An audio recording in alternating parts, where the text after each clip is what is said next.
其实我们最大看到可以讲不顺眼的，在家居行业，现在的那种床垫、家居店，他们都会做这种全年的 clearance sale。如果去到一间店，你去看到1月去，你看50%哦，3月去还在50%哦。可能10年了还在 clearance。我之前我觉得我妈妈就是中招了。你知道为什么会这样子吗？因为我们人购买一个床的时候，是好像Joey讲，1到3个月里面的事情。你买了过后，哪里会看床？对，所以这些 seller 他们就能用这个 tactic，and then 这么 effective。因为其实他打外面还有那种 clearance 那种家具店啊，大哥一个 clearance 我一定会进去的，对，我一定会进去的，因为刚好我要嘛，是不是？对，我就会去看。如果加上你讲遇到 pushy 的销售员，他就会讲，今天不买，你今天不买，明天就没有这个价钱咯。我鼓励 customer 敢敢的踏出去，我可以保证你再踏回进去，你还是可以 get 到一样价钱。对 ，OK， 真的，真的。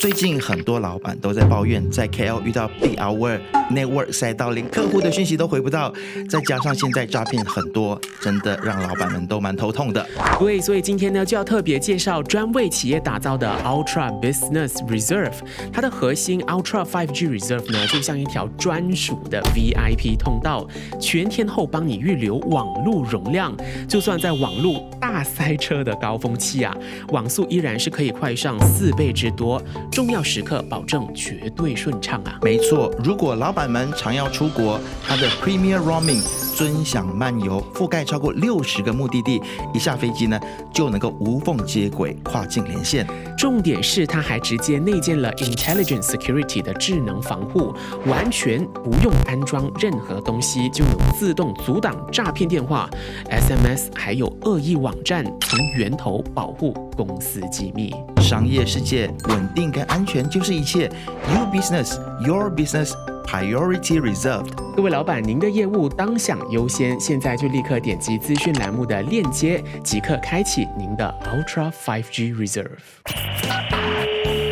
你好，欢迎收看别分财经所制作的，由别分财经所制作的。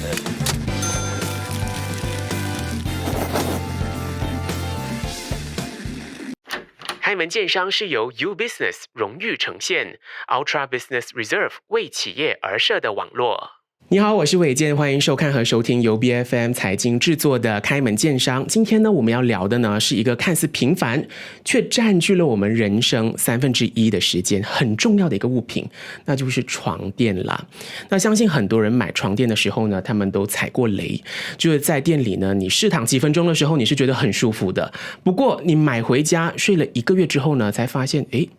好像不适合我自己啊。那大约8年前呢，一对情侣在购买床垫的时候呢，就经历了一个很糟糕的一个购买体验啊。那当下他们就心想，倒不如我直接创业，我来卖床来解决这一些传统寝具业的各种痛点好了。那他们主攻的呢是线上销售寝具，还推出了99晚试睡服务，成功在市场上撕开了一个缺口啊。可是商业世界从来没有容易2字啊。从挑战传统的消费习惯，到面对外界的质疑，再到品牌扩张，这一路他们到底是怎么走过来的呢？事不宜迟，我们马上请出2位 Joey Mattress 的创办人 Vincent 和 Joey 来和我们分享更多，欢迎你们。Hello， 大家好，我是 Vincent。Hello， 谢谢你们邀请。我是 Joey from Joey Mattress。就是你的名字嘛，是不是？对，就是他名字。哇，去年你们才刚结婚，是不是？在6月，恭喜你们！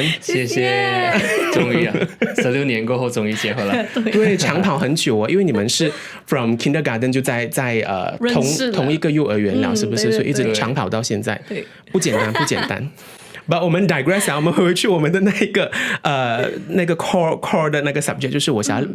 了解你们的业务。Joey， 首先我要问你，因为其实要说你们的这个创业的这个起源故事呢，在看你们的这种背景资料，你们常常会提到在 KLCC 的这个喷泉。对，就当时 Vincent 他有 sleep disc 的一个问题嘛，然后过后你们就在 KLCC 的那个地方去买床，不过整个那个购物体验是很糟糕的，就销售员他很 pushy，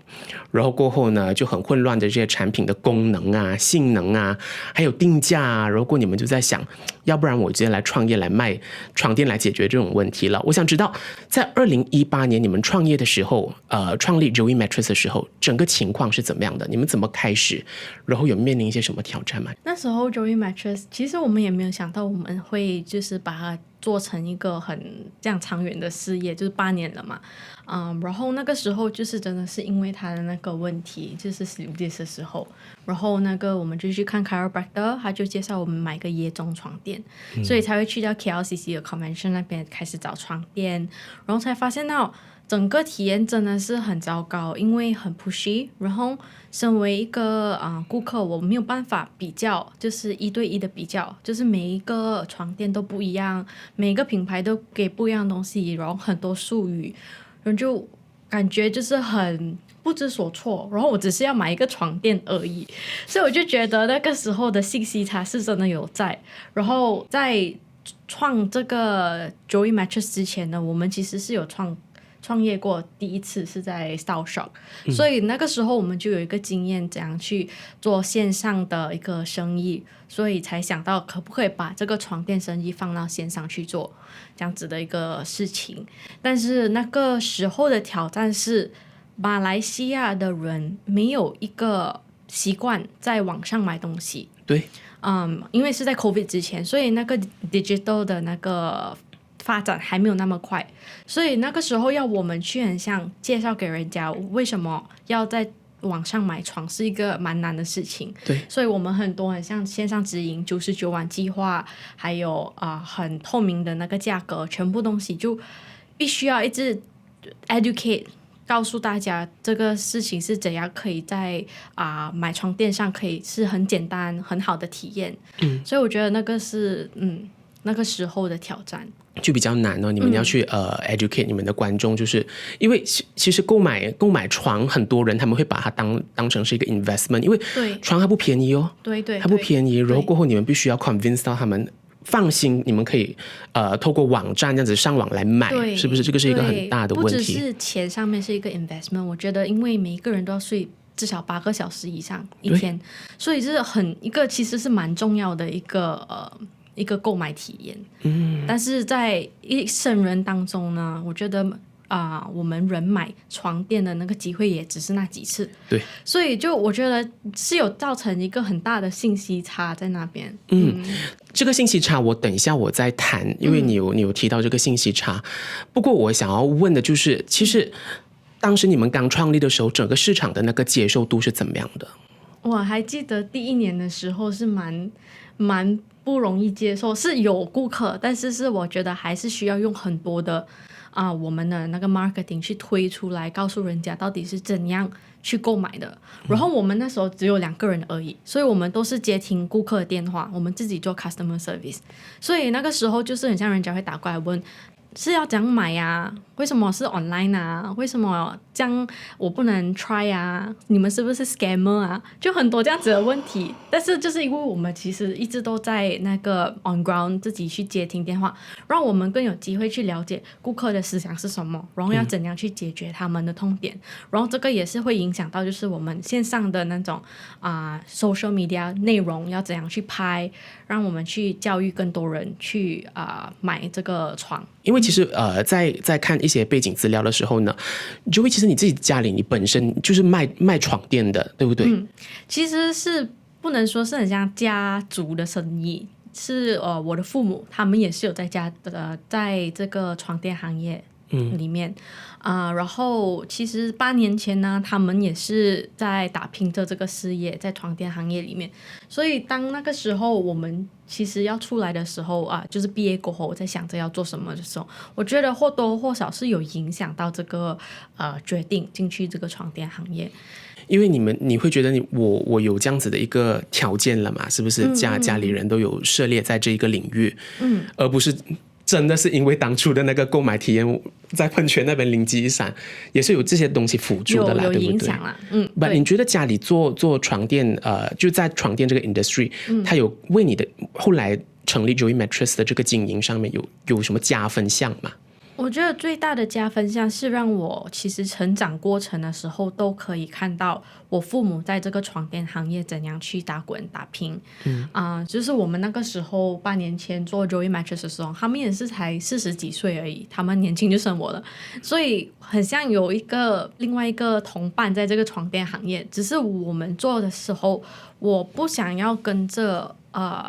已经有了一个模式去继续，因为我想要做完全是新的东西，我们想要就是推出像线上直音啊，完全是对立的，你们做的东西。是的，然后我觉得那个东西是有一点怎么说呢，就是觉得因为我们有一些旧规矩要守住，所以我觉得我们有办法完全是做一个很新的营销方式，然后真的是把我们的自己挑战到极限去，自己感觉可以 challenge 自己去拓展我们能去到多少。 OK， 原来是这样子。 But 我刚刚你一直在讲这个 knowledge gap， 我是想问一下你所强调的这个就传统 knowledge gap 这个信息差，传统卖床垫的这些品牌，它有什么秘密是不想让我们这些消费者知道的？我觉得传统的床垫行业呢信息差是真的我觉得我很不 agree 的东西，就是一个人在一生中就是睡那么久，睡觉睡那么久，但是你有买床垫的机会那么少，然后每一次你要买的时候就可能是在那个1到3个月以内，你就必须要买，要搬家了还是什么样的。然后我觉得床垫行业在这个事情上面，他们有办法，就是可能让你讲你今天走出去你就没有这个价钱哦，或者是他们用很多术语让你觉得哇你不知道在买什么，因为很多不一样的名称，就是可能 latex 就有很多不一样的新的名字一直去 label 这个东西，其实就是 latex 或者是 foam 或者是 spring， 就是很简单，其实东西是很简单，但是因为不是那么时常的购买很多人就会觉得哇很 confusing， 太多 option 了，所以我觉得那个信息差就是一直被利用，然后那个天平呢一直就是在商家这个地方，然后我们出来的时候我就不想要再利用这个东西了，我觉得这是我想要把它变成很透明化的一个business model， 让我们的顾客真正的可以学习到怎样去买一个床垫，因为买床垫是一个很主观是吗 subject 对很 personal 的，对，你觉得好睡不一定我觉得好睡，所以我觉得那时候我就想要怎样让人家就是有一个可以很客观的去买床垫，就是教他们怎样去买床垫，怎样去找一个适合他们呢，因为这个东西只要是一致的，那你就肯定可以找到自己适合的床垫，自己最好的床垫。所以那个时候我就一直在想着怎样去营销这样子的方式。OK， but 因为其实我们谈了很多你们就是你们刚创业的时候遇到的一些问题啊，然后你们的策略是什么 ，but 也想要 shed a light to 我们的观众。Vincent， 我想问一下你，其实你们主要的产品就是床的那个种类就只是一种而已，对不对？对，你们就主打要化繁为简，对，是不是？对，可以跟我讲一下你们的那个产品的那个优势是什么吗？因为现在市面上很多啊，像你讲的有那个什么椰棕的那种 coconut 的那个很硬的啊，然后过后又有乳胶，你的那个 expect 是什么啊？你们的 Joey Mattress？ 我觉得现在每一个seller他们都有不一样的方式去 present 他们自己的那个产品，每个人都讲自己的产品都是好的嘛，所以过了这么多年，我们去看回去的时候，我们觉得我们产品的优势其实最大是在于品牌，我们的品牌，我们建立的那个跟我们的客户的那个信任，跟我们让我们客户体验到的那个感觉，就很像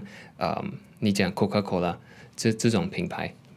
你看 Coca-Cola 跟 Pepsi， 他们两个同样是黑色的水，如果你要讲他们的味道真的是很不一样，这样子其实也是很难讲，所以我觉得最大的优势还是 go back to 我们的品牌。如果现在你问一个 customer that 他们在睡着 Joey Mattress， 你问他们你睡什么床，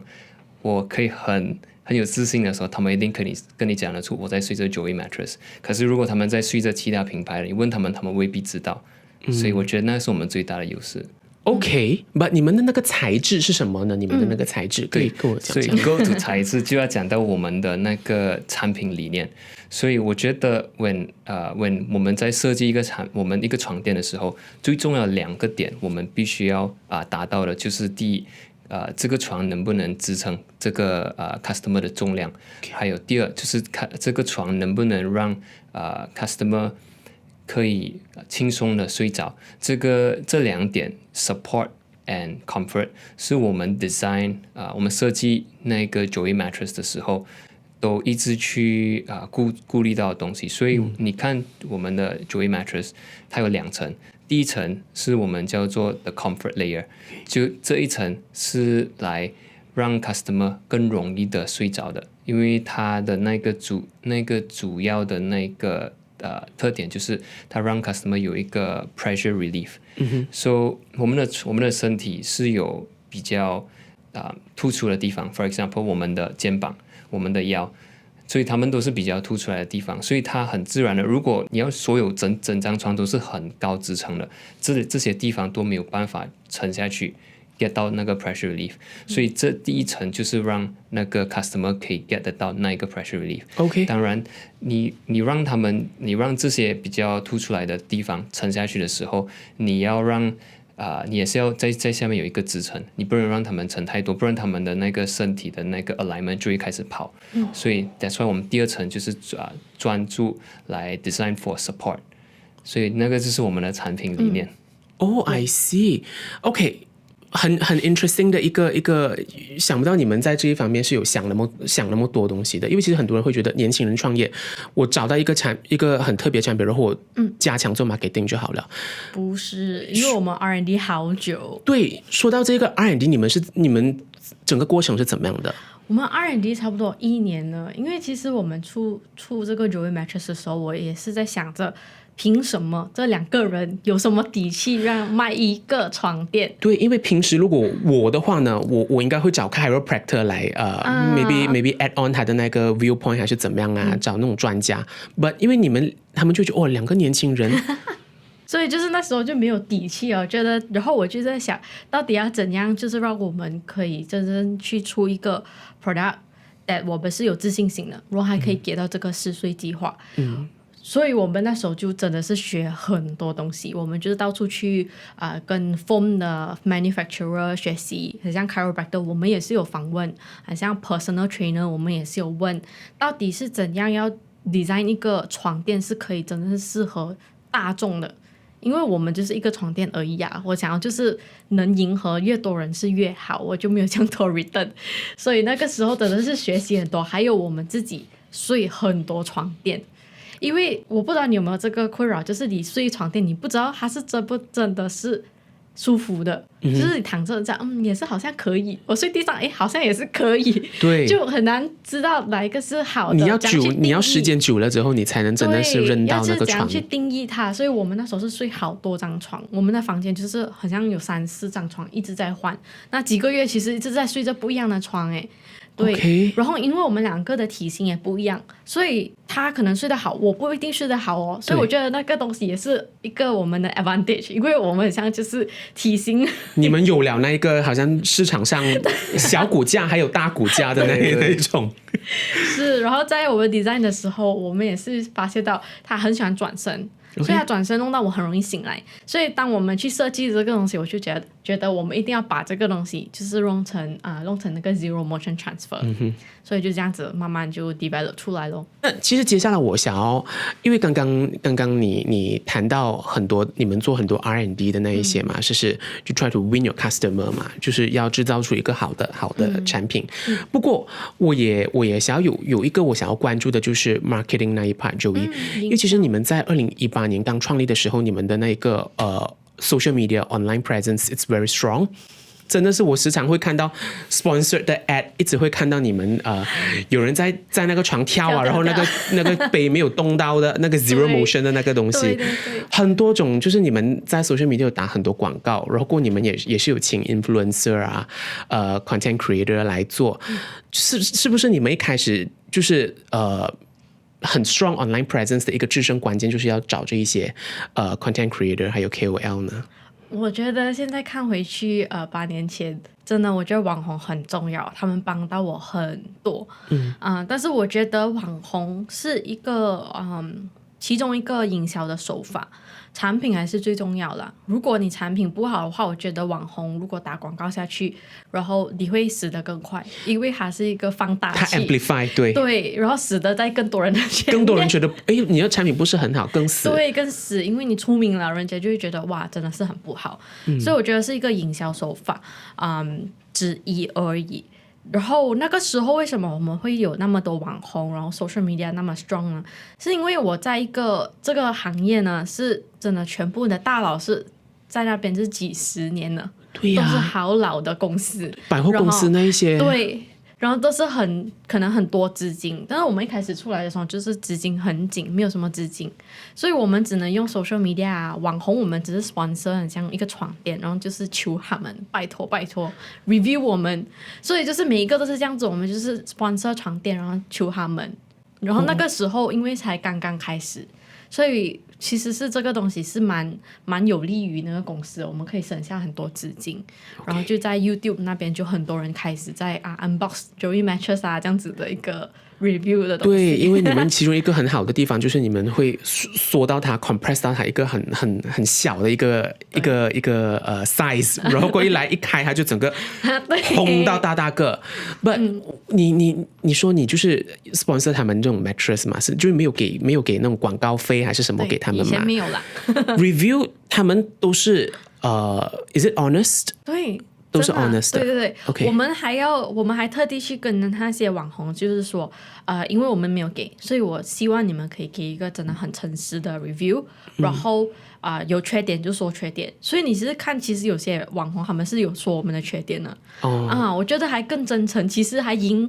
了很多顾客的心，因为觉得 OK， 我都买这个缺点我都买，然后他们就会买。所以我就觉得那个是一个可行的营销方式，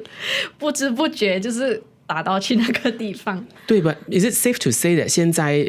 以前你们都这么做了，现在更加多人就是一直在看 TikTok 这一些小红书，you know everywhere. Is it safe to say that 现在的这个 marketing norm 就是我要找网红来帮我做营销、做广告，这样子比传统媒体更有效，能这么说吗？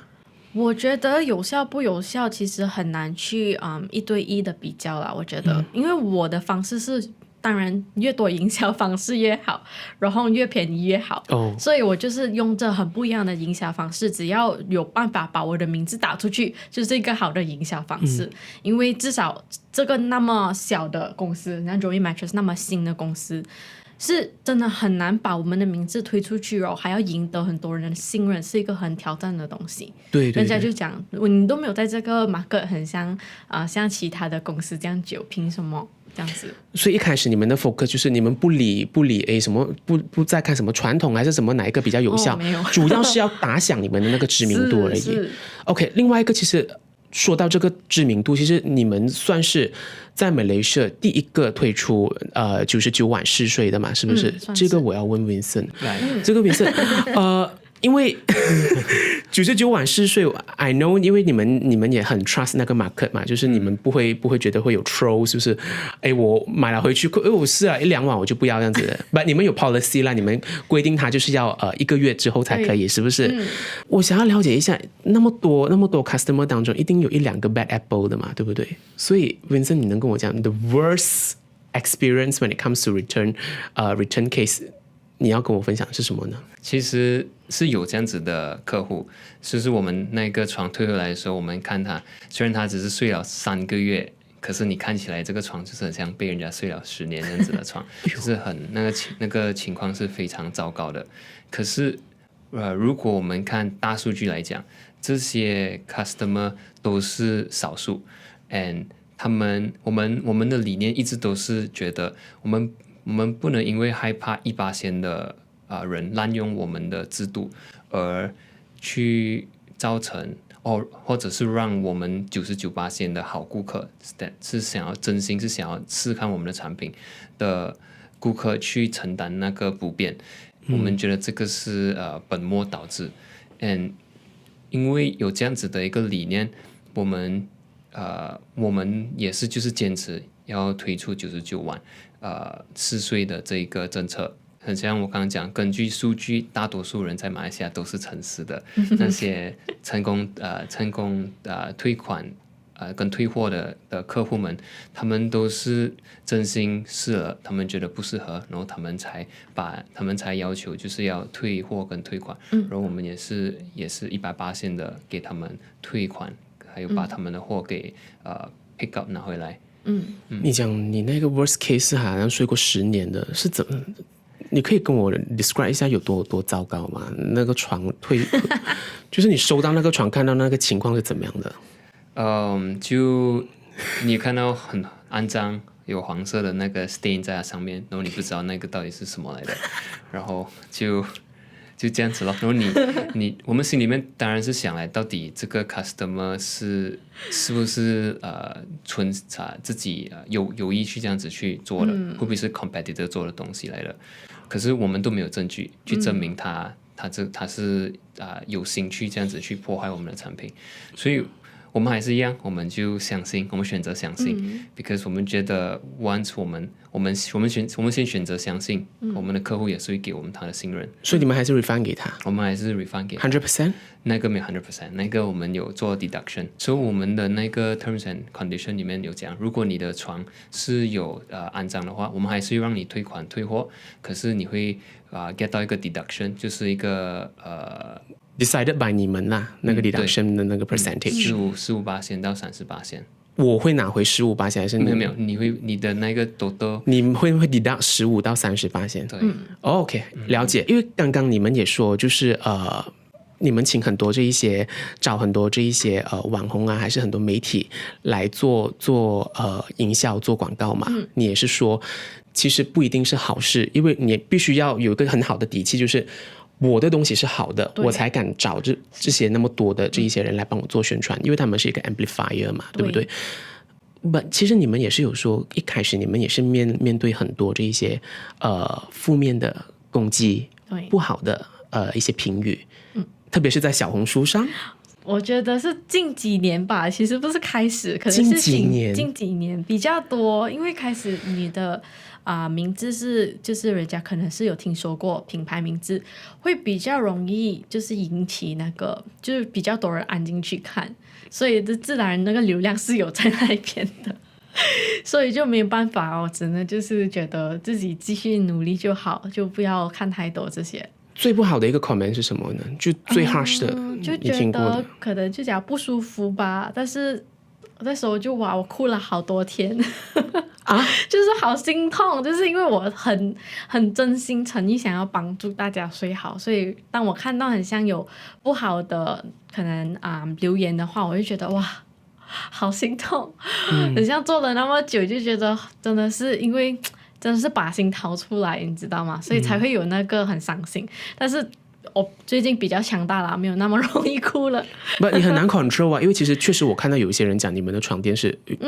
睡了我不是很舒服，还是怎么样的。But luckily 他们讲那一个 return policy 是 OK 的，你们有帮助他还是怎么样？是， But 有些人所以我才会更心痛，因为我就觉得，我也是给你还了呀，为什么你还要？我好心痛。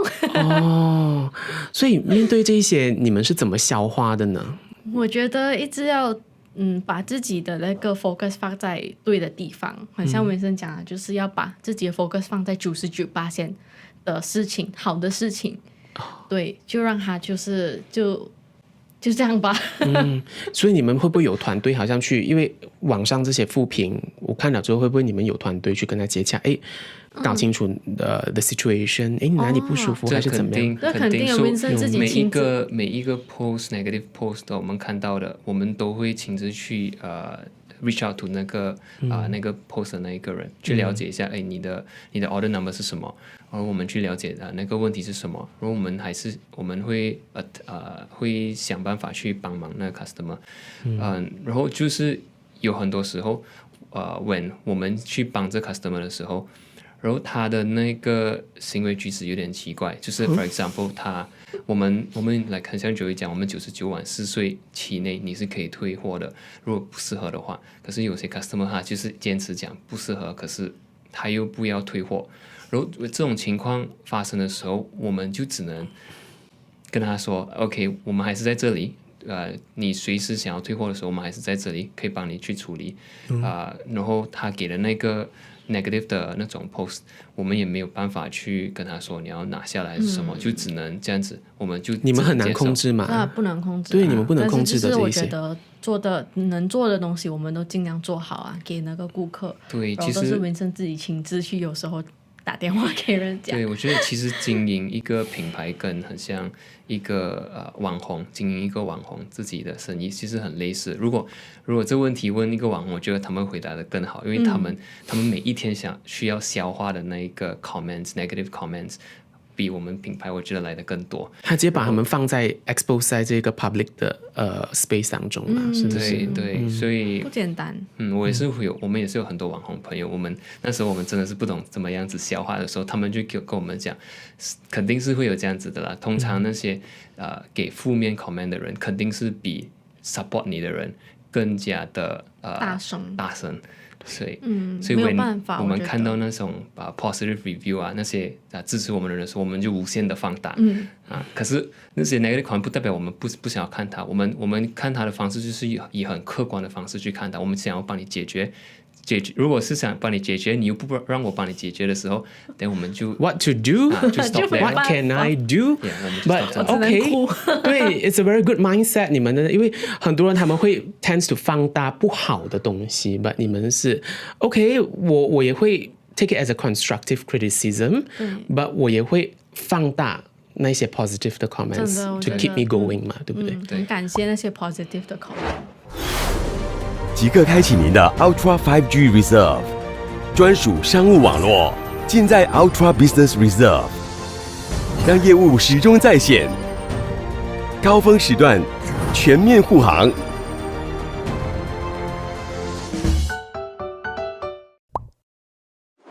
因为其实你们就只是目前床的那个类型，你们只有一种罢了嘛。对 ，There's no one size fit all。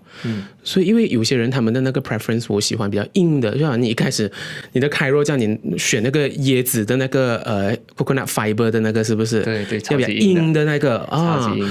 又重又硬。有些人就比较喜欢软的，所以对于这种问题，你们怎么解决呢？所以这样子就要讲到我们Joey 现在正在进入的第2个阶段。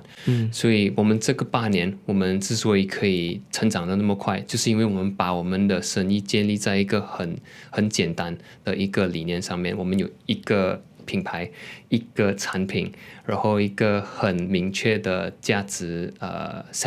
unique selling point。可是随着我们8年里面成长的时候，我们的 customer 也慢慢更多元化了。现在我们不只是有很像一开始的时候，我们有很多就是年轻比较online tech savvy 的 customers。我们现在还有就是不一样的客户群，不一样年龄层的。当然他们需求开始不一样了，所以我们在这个时候我们就推出多一个新的产品，我们叫做 Joey Mattress Hybrid。这个是一个线下的一个床垫，我们这 Joey Mattress Hybrid 有3种不一样的软硬度，是一个他们的价钱都是一样的。你讲线下，你们就是要开一个线下的店面这样子的一个情况，然后推出这个产品。对，其实我们已经开了新的一个产品 新的线下店叫做Mattress Makers。OK， 在哪里呢？在Subang还有Sungai Buloh。All right，OK， 所以你在那边，它就可以选either 我的 preference 了，我要软，我要硬，还是要怎么样的？对，软中硬三个选择。所以 Joey 在8年里面 ，customer 就只能在我们只能把那个床带回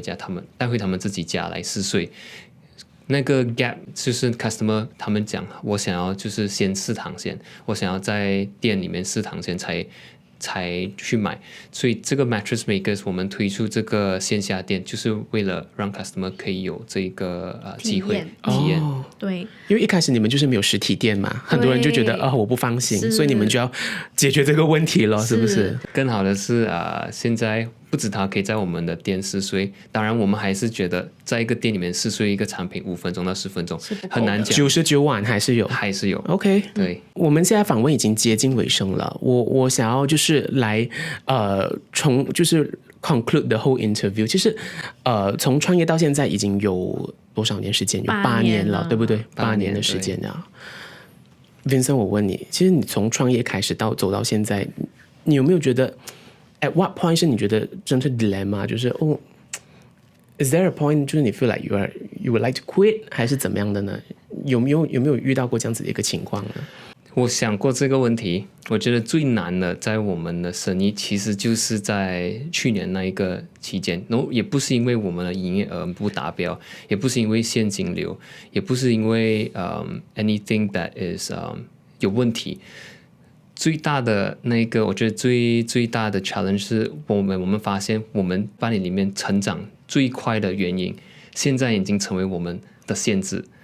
所以我们成长很快，是因为我们有一个床垫，我们有一个很明确的价值selling point，and 因为这个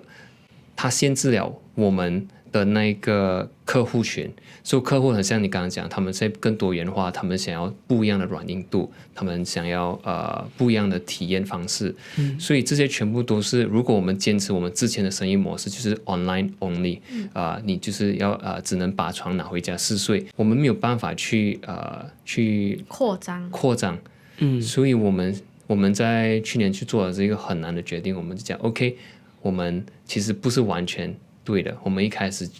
认为的东西就是我们可以一个床垫当然是要拿回家试睡99天你才可以知道适不适合，这个我们其实不是完全对的一个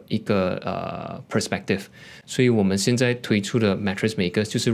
把这整个体验更优化。 Customer 不止现在可以在家里试躺我们的床99晚，他们也是可以去到我们的店试躺5到10分钟，或者你在那边试1个钟也是没问题，你要去几次也是没问题。等到你真的是觉得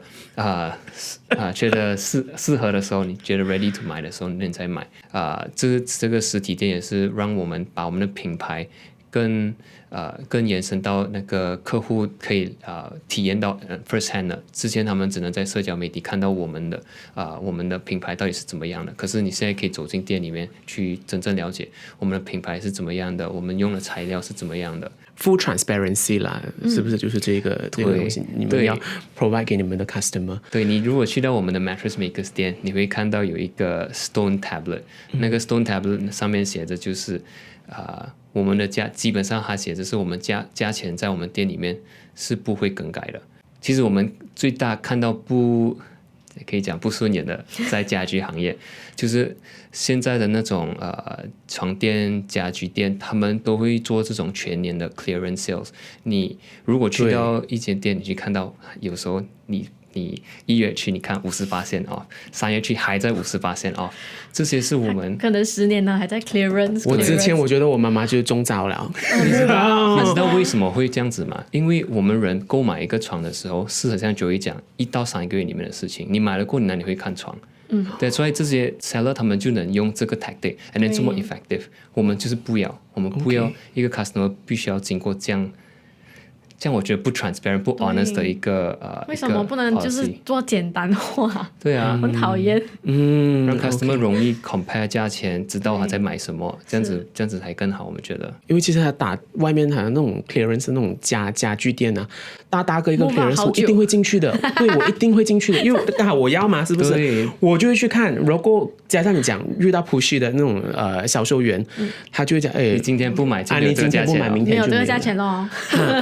到现在还在发生。是顾客也会问，我拿不定主意的时候，我也会问，你这个 promotion 到几时啊？对，是不是？很多都是这样子。他就讲，就到明天罢了这个礼拜罢了我鼓励 customer 敢的踏出去，我可以保证你再套回进去，你还是可以 get 到一样价钱。对 ，OK， 真的。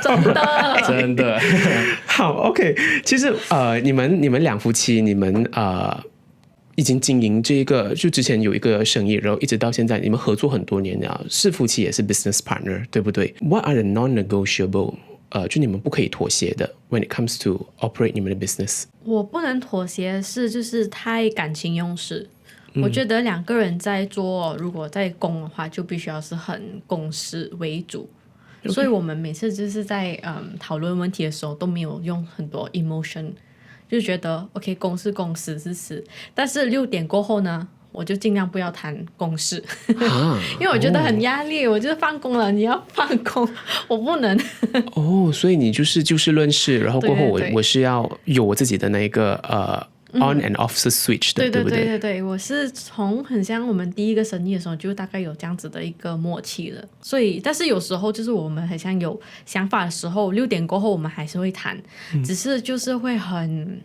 尊敬这个 boundary， 就是 respectful 这样子。如果你不想要谈，然后如果你讲6点啊，我不想要谈这个事情，你们会 respect each other？对，我们会，因为我觉得很难。如果这样子的话，公跟私掺杂在一起，其实会很像两头都不到岸，因为你会很像不知道你是用你做不到东西。对是私人感情在讲话呢，还是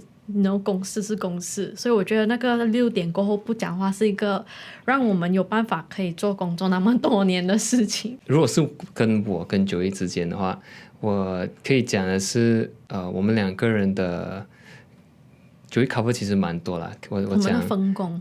我们的分工吧。Let's talk about that。所以很像 when 我们有很多时候有一个 idea，let's say 这个 idea 是 Joey 的 idea， 然后当然 best case scenario 是我也是觉得这个也是好的 idea，but 我们觉得通常会让到2个 let's say 是 couple business owners 的时候会吵架，就是 when 他觉得这个 idea 是很好，然后我觉得这个 idea 其实不是很好，然后我们就当然会辩论，然后辩论到一个 point 的时候，我们2个人都不知道做了这个决定到底是会不会带来成长的。然后 when 到那个 point 的时候，我就要看 OK 这个领域的东西是谁应该说了算，谁说了算。然后 for marketing ideas 的时候，当然是 Joey 说了算，所以会让 Joey make 这个 decision。when 我觉得还有更重要的一点是，他做了这个 decision 过后，虽然我一开始我有很多就是反抗的点，然后我还是要100% 的 commit and buy in to 那 idea， 我也是要支持他去把这个 idea 执行出来，不管这个 idea 是到底是成功还是失败都好，我都是要100% commit。尤其是失败的时候 ，let's say 这个 idea didn't work out， 我必须要管住我的嘴，不能讲 I told you so， 我不能跟你讲其实我都跟你说了，这个一定会这样子。我觉得这个肯定是会造成很大的一个resentment 吵架的点，所以我们能这样之所以就是这么多年一起做生意都不会有这样子的摩擦，因为我们分得很清楚在这一点。If you have nothing nice to say, just shut up， 是不是？对，just shut up，just shut up， 就不要听，我不要听。对就是你不要，哎呀，你看，我是不是跟你讲过？对，这种听下去讲了没有意思。你讲了没有意思，对，讲了真没意思。不要讲你们 as a couple as a business owner，你们经营这一个生意那么久，到现在从创业到现在，一直秉持的理念是什么呢？秉持的理念就是你还是要很聆听顾客需要的东西是什么。我觉得很像我们选择就是走去线下实体店，其实也是因为这个东西，我们就是有聆听到我们的顾客还是真的很希望有一个体验店，然后我们才会很像 innovate in that way， 你懂？不然我觉得如果我们自己很像很自我的话，然后我觉得应该会很快淘汰吧。对，所以以顾客为先。对对，part of the reason 就是如果当一个 business 它面临一个好像 bottleneck 的时候、瓶颈期的时候 ，why not ask your customer？ 对我觉得我哪里可以 improve 的？真的，是不是？Is a good point. Safe to say 就是如果我要做一个好像 new product launch 之前 ，ask my customer。对。Is it a good thing？ 你们会来 support 吗？还是什么？Is a very good way？ 我觉得是真的，也是可能从身边的朋友可以开始，就是可以问一问，你觉得你上一次买床垫的时候是几时啊？或者是你觉得那个整个体验怎样啊？我觉得当你一开始问的时候，很多点你会发现到，是可以再进步了。你没有想到的，对，很多然后还有 input 很像我们在老亚.com 啊 Reddit.com 啊，我们就是真的是几十面那样读那个顾客的那些 reviews。对，那时候刚开始的时候，我们真的就是这样子去研究，然后再看人家觉得他们想要大概的价位是在哪里的这样子去做一个 research。这样 let's say 如果 customer 讲，我觉得你可以改这个改那个，你会不会完全 buy in customer 的那个 input 呢？我觉得会聆听然后过后再来想要怎样去解决这样的问题，因为我觉得很多顾客可能他会觉得我要的这个东西明明就是你很简单为什么你不能做给我？但是可能我做出来的时候是真正不是他们真正想要的东西，我发现到。所以当我们自己身为一个商家，我觉得也是要做一些 due diligence 去让这个整个东西变成更完善一点，然后才卖给顾客。就他没有捷径啦，不是他讲什么你就做什么。对，你自己也是也要过你这一层的 filter 先啦，因为你是那个 executor 嘛，对不对 ？OK， 最后一个问题，因为现在你们就有寝具很多那一些bedroom 的那些 products 啊，然后过后你们又有自己的 sofa， 然后你也有自己的实体电脑，你们接下来的 focus 会是什么呢？接下来我觉得 Joey Mattress 的那个我们会扩张去线下实体店，把我们的旗舰店做好，所以我们自己的 Joey Mattress 会有自己一个旗舰店，自己的 HQ。现在那一个 mattress maker 它不是你们的那一个，不是旗舰店，所以我们是想要自己把我们的品牌做成有一个旗舰店，一个 flagship store， 然后我们的office 全部会在那边，也是。对，然后就是还有另外一个品牌就是 Mattress Makers， 我们也是会扩张带到去更多的州属。OK。对，好，所以这个就也是 part of the expansion plan 哦。你们接下来的 focus 就是 expansion。是，我觉得就是把 Joey Mattress 的名字就是带到变成一个 household name。我的梦想是把它变成像 Maggie 啊、Milo 啊这样子的一个。But 你们会有 new products coming out 吗？我们在研究着。对。什么 new products？ 不能说啦。Okay, it's a secret, but we'll have to wait. OK， 好，非常谢谢 Vincent 和 Joey， 你们和我们分享那么多，谢谢你们两位，谢谢你 ，Thank you so much， 也希望你们能越做越好啦。谢谢。新的那个 HQ 看起来顺利利。好，谢谢，肯定会请你。谢谢。等一下到时候我就来体验一下你们的床。好，不知道你们听了嘉宾的分享之后呢，又有什么看法呢？都可以在留言处和我交流啊。那么正在收看 YouTube 的观众呢，欢迎订阅、按赞、开启小铃铛，第一时间呢就能观看到财经的最新影片啦。谢谢你们支持，我们再见。让业务始终在线，安全无忧，持续领先，即刻开启您的 Ultra 5G Reserve。